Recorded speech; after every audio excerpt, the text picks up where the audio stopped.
Bienvenidos al Diplomado en Estudios Morazánicos,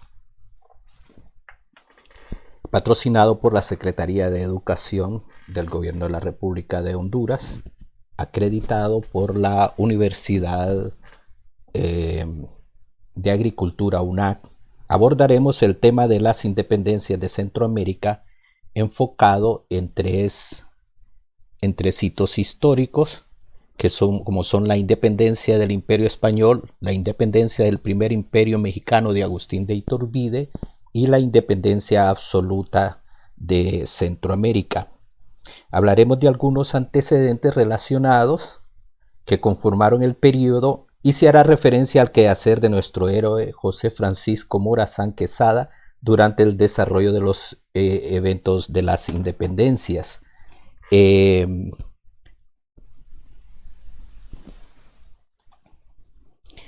Presentaremos esto a través de un organizador gráfico, un mapa mental en el que vamos a hablar de la contextualización narrativa visual de los antecedentes y consecuencias históricas vinculados a los procesos de independencia en Centroamérica. Diremos que para el momento de la independencia de Centroamérica, el 15 de septiembre de 1821, que es el primero de los hitos históricos a los que haremos referencia, en el que se produce la independencia del Reino de España, José Francisco Morazán Quesada tenía 29 años de edad. Algunos de los eventos y de los antecedentes históricos que dieron lugar a que se produjera este hito histórico que marcamos aquí como 15 de septiembre de 1821, veremos que hay hechos como las reformas borbónicas y nos vamos a referir a ellas de la siguiente manera. Diremos que se les dio ese nombre en referencia a la casa monárquica que reinaba en España, que eran los Borbones. Aquí tenemos una línea de tiempo en la que vamos a tratar de sintetizar los hechos históricos de los que estamos hablando. Tenemos la fecha de 1808, fecha en la que se producen las Cortes de Cádiz, es el llamamiento a las Cortes de Cádiz. Es una fecha clave en el tema de las reformas borbónicas, ya que también en ese año se produce la invasión de Napoleón Bonaparte a España. Y más tarde, en 1814, el rey Fernando VII deroga la Constitución de Cádiz. Este va a ser un hecho que va a tener un impacto en las colonias. Luego tenemos aquí el año de 1820. Este año es muy importante porque es el año que se publica el primer número del periódico El Amigo de la Patria, editado por José Cecilio del Valle, uno de nuestros próceres, y en el que se van a divulgar ideas de la Ilustración. Parte de estos eventos entonces van a conformar lo que es la fecha de 1821, donde se produce el acta de independencia del Reino de España. Entonces, para contextualizarnos en el espacio, ya vimos acá la línea de tiempo y nos hemos ubicado de manera general en el tiempo, y nos vamos a ubicar también de manera general en el espacio. Diremos que nos encontrábamos en ese momento entonces en el virreinato de Nueva España, que comprendía lo que hoy es México, Centroamérica y también la Capitanía General de las Filipinas. Entonces, ¿qué eran las reformas borbónicas? ¿Por qué se les dio ese nombre? ¿Qué era exactamente lo que reformaban y cuáles eran esos beneficios o perjuicios de las reformas borbónicas? Diremos que se les dio ese nombre entonces porque fueron instauradas por los reyes de las casas Borbón. Se menciona a Felipe V, el primer rey en implantarlas, y a Carlos III, considerado el más radical de los Borbones. Estas reformas consistían en hacer reformas del tipo tributaria, es decir, de impuestos, también de enviar ejércitos profesionales y enviar otro tipo de personas a organizar la administración, centralizarla sucede que en esta centralización eh, era algo que perjudicaba mucho a las clases criollas, porque para esto se prefería a los españoles peninsulares que enviaban la corona. Algunos de los tributos, algunos de los impuestos que causaron tanto problema a las familias, a los criollos, fue el famoso impuesto de la alcábala marítima y también el impuesto del quinto real. Entonces, en 1808 es una fecha clave en la que se convoca a las Cortes de Cádiz. Cádiz, una ciudad puerto en el Atlántico de España. Que eran las Cortes, pues las Cortes eran una especie de congreso en el que se iba a tratar el tema de las reformas borbónicas y que se pretendía que de esa manera ofrecer una solución al conflicto con las clases dominantes en las colonias. ¿Qué hacía nuestro héroe José Francisco Morazán durante esa época? Pues en 1808 a Francisco Morazán lo encontramos en Moroselí, acompañando a su padre, quien se había trasladado allí por razones de negocios. Y allí él ya asiste a los funcionarios municipales con sus funciones. En ese momento José Francisco Morazán tenía 16 años. Ese mismo año de 1808 en el que Morazán se encontraba por Moroselí, se encontraban las Cortes de Cádiz reunidas en el puerto Atlántico de España. Napoleón Bonaparte invadió España e hizo abdicar al rey Carlos IV y a Fernando VII, su hijo, en Bayona, España. Esa invasión fracasó debido a que los españoles se organizaron una especie de resistencia. Más adelante, en 1814, Fernando VII, el rey que asume luego de que fracasa la invasión napoleónica, deroga la Constitución de Cádiz. Es decir, los logros que se habían llegado a efectuar durante las Cortes, pues fueron abolidos y él asume en el marco del despotismo ilustrado. Es decir, él va a ser el monarca absoluto y va a tomar todas las decisiones. Esto agrava la situación en las colonias. Mientras tanto, José Francisco Morazán Quesada ya tiene 22 años, trabaja en la escribanía de don León Vázquez en Tegucigalpa, en el lugar conocido como la Bajada de la Cuesta del Río, que se encuentra donde está el edificio que era el Banco Central de Honduras, a un costado del Congreso Nacional. Ya para 1819, Morazán se encuentra siempre trabajando, ocupa varios oficios dentro del gobierno del gobierno político de la Alcaldía Mayor de Tegucigalpa, como ser la escribanía y ser oficial de alcalde de primera instancia. Además, actuaba como defensor jurídico en juicios criminales y civiles. En este momento, José Francisco Morazán tiene 27 años. Al haber sido nombrado defensor en la Alcaldía Mayor de Tegucigalpa, pues estaba ejerciendo como abogado. Ya sabemos que no tenía una acreditación académica, pues José Francisco Morazán era autodidacta. Sin embargo, se le había nombrado como defensor, por lo tanto ejercía la profesión de abogado en Tegucigalpa.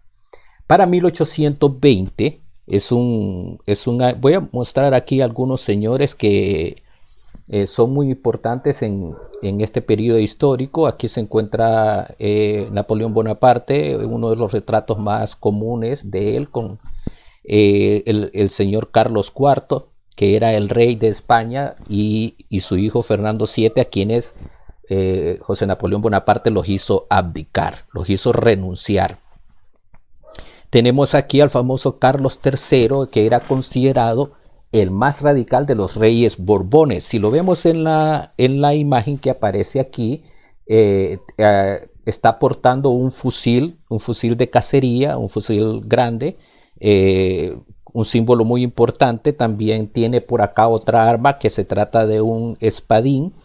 Si vemos en su mano, no está vistiendo guantes, sino que su mano se encuentra desnuda y el pintor hizo destacar por ahí los nudillos y está portando algunos emblemas de su reinado. Carlos III entonces fue considerado el más radical de los reyes borbones. Las Cortes de Cádiz, en esta imagen, que es una imagen que nada más estamos usando aquí para ilustración, eran unas especies de congresos donde habían representantes de acá de América. Entonces, este rey Fernando en 1814 abolió la Constitución de Cádiz. Más adelante, entonces, esto va a conducir a que se produzca el Acta de Independencia del 15 de septiembre de 1821. Algunos de los hechos que conformaron el ideario de esa independencia, pues es la publicación en 1820 del primer número del periódico El Amigo de la Patria, que lo dirigía José Cecilio del Valle, también uno de nuestros próceres, y a través del cual él hacía la divulgación de ideas, de la idea de soberanía popular, un concepto ligado a la Ilustración, que es el marco filosófico en el que se movían los fundadores de la patria. Entonces, este evento, este hito histórico del 15 de septiembre va a generar, viene acompañado pues de algunos hechos, como el Plan de Iguala. El Plan de Iguala era un evento que se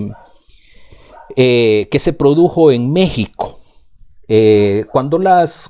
Cuando llegaron los pliegues de independencia a Tegucigalpa, llegaron también de manera simultánea a Comayagua.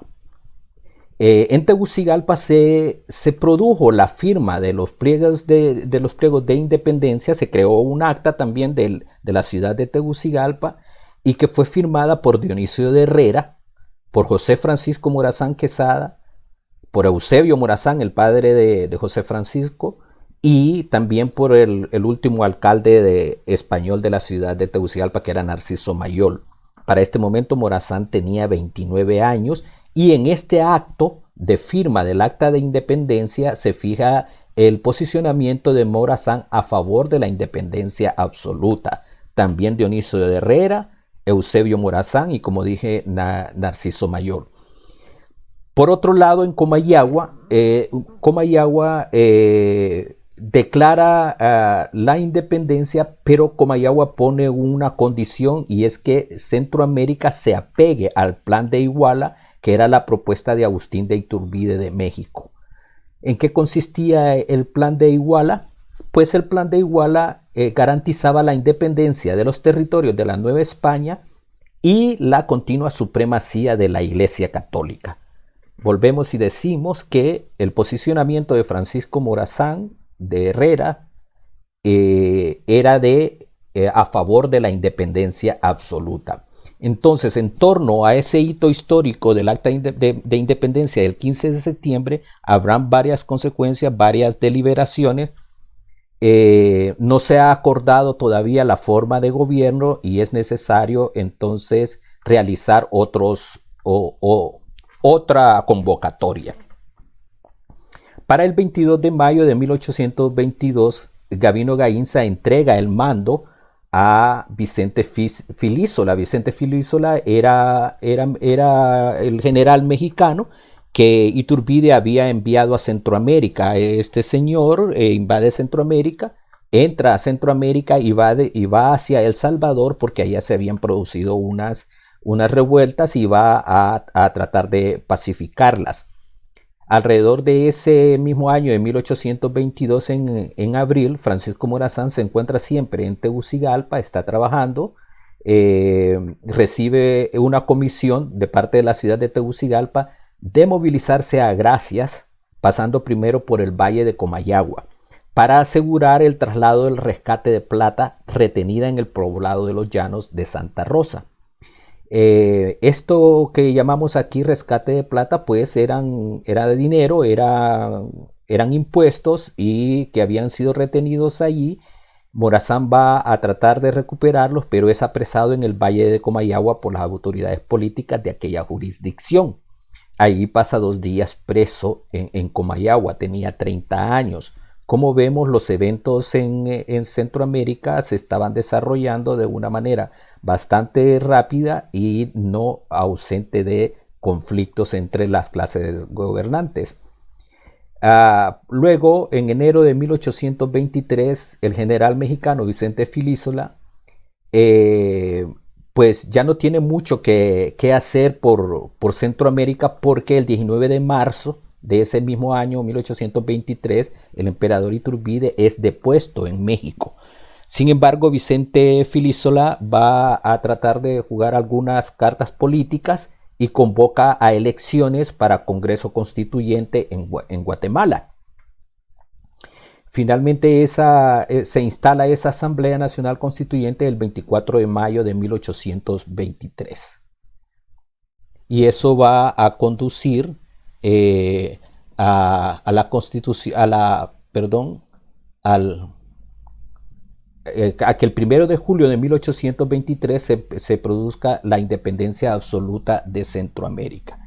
Ya para entonces esta época, en 1824, Dionisio de Herrera ya está solicitando al Congreso Constituyente de Honduras que nombre a Francisco Morazán como secretario general del despacho del Poder Ejecutivo. Aquí nuestro héroe tiene 32 años, está trabajando en los asuntos políticos de la nación.